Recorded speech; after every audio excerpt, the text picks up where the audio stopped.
Welcome to the Backup Level Up podcast. I'm Khoshaba from Rewind, live from Atlassian Teams 26 in Anaheim, California, talking with founders, executives, and professionals about setbacks, incidents, and inflection points that shape how modern teams build, scale, and come back stronger in the age of AI and DevOps. Hi, I'm here with Matt Doar from Adaptavist. Matt, can you please introduce yourself and tell us a little bit about what you do? Sure. I have a title of Head Toolsmith at Adaptavist. What that really means is that I get to put my fingers in lots of different pies and help customers in many ways. That's great. So can you give us a little bit of a history of your background and how you got to where you are right now? It's a long, strange trip. Yeah, I started off, I don't think I had a career until I was about 40, which is inspirational. Don't let the career counselors tell you you need a career when you leave school. I was working in a Silicon Valley company and I was complaining about the tools, as developers do. And the woman who was responsible said to me for the tools, she said, if you can do better, go ahead. And I said, right, in the arrogance of a young man, I said, yes, I will. So I did. And I spent the rest of my career, the last 25 years, helping people with different software tools, hence the Toolsmith title. That's great. That's awesome. So what's something you genuinely enjoy most about your role at Adaptavist? Enjoying, there's a whole range of things. I think it starts with the people. I really enjoy all of the colleagues at Adaptavist. And then also the customers. I get to work with some large, interesting customers with fascinating challenges, and everyone is different. It's so much fun because you get to do so many different things. Every day is different, right? Yeah, that's right. That's exciting. So let's rewind a little bit here, Matt. What really originally pulled you into this space or this industry? Oh, well, after I'd arrogantly said that I could do a better job for the tools, I started my own one-man consulting company, and I would help anybody with any tool, any kind of development environment they needed. And then Atlassian kept sending me customers. They would call me up and say, hey, we've got this customer that you've never heard of, but you should go and talk to them, and I would go along. And really, the whole of my career grew from that, and I haven't looked back. So that leads me to my next question. Was that the specific moment where this shifted from an interest into something you seriously wanted to pursue? Yeah. That was the time I had a young family and I needed a way.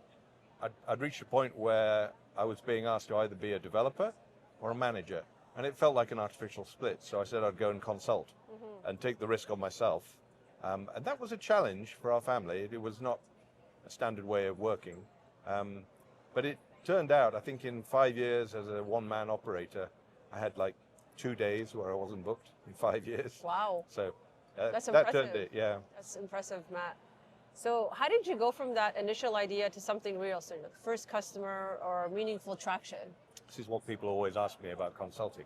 Because I suggest to people that they should try doing their own company and consulting. It's a very satisfying experience. You learn what you like and what you don't like. I was lucky enough to have one big startup, relatively big, that was well funded, and they were happy to pay me for full-time consulting. And from that, wow, I was able to reach out to connections, mainly through LinkedIn, and events like Atlassian Summit, as it was then, Team as is now. And that's what let me grow it all.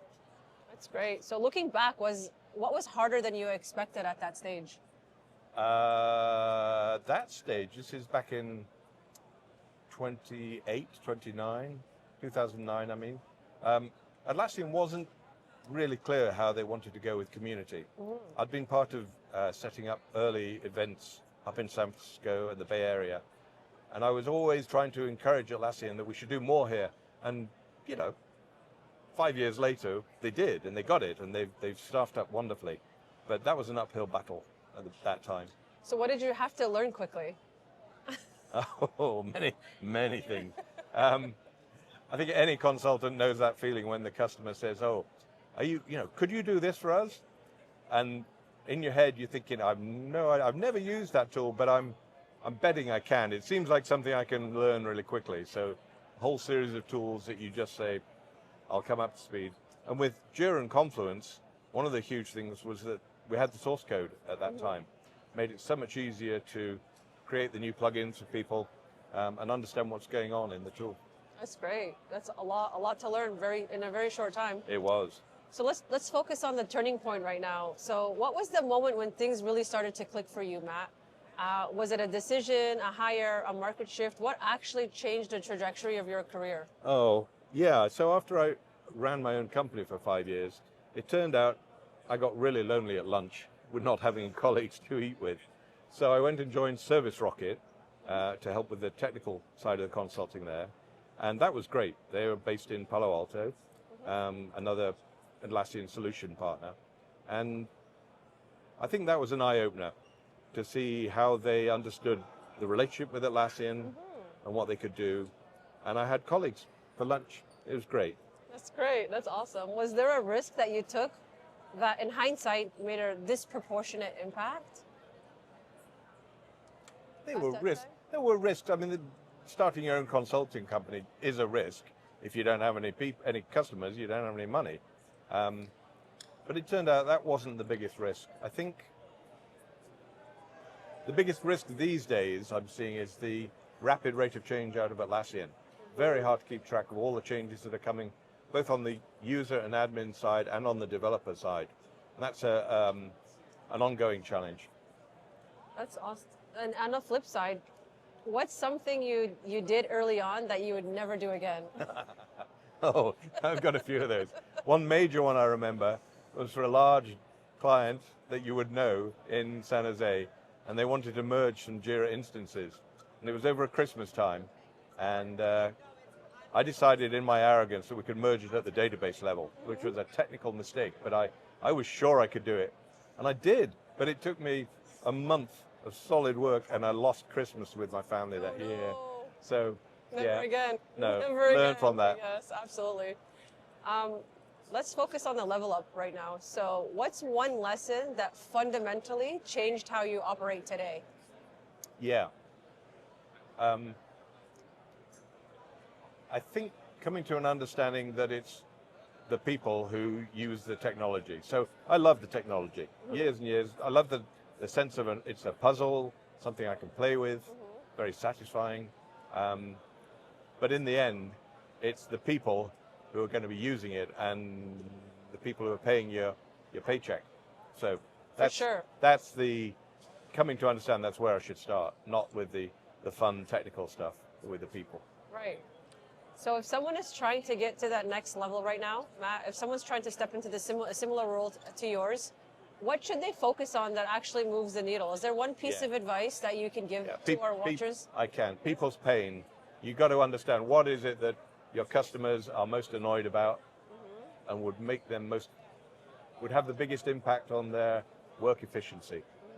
Once you understand that, then you can start looking at all the different solutions you might have. So listening and understanding what their pain points are. Listening is huge. I love that. So Matt, where can people connect with you and learn more about what you're doing? LinkedIn, always welcome to connect on LinkedIn. Matt Doar, like D-O-A-R. That's probably the easiest way. That's great. And what's next? Anything exciting on the horizon that you can share that's happening at Adaptavist? That I can share? Anything that's not a bunch of stuff I can't share. Top secret? No. It's not top secret. It's just not quite baked and cooked yet. But there'll be a lot of things coming out the rest of this year. That's great. Well, Matt, thank you so much for joining me on my podcast. It was a pleasure. Thank you. And I'm excited to see your career growth and what's happening next at Adaptavist. Good. Yes. Thank you. Me too.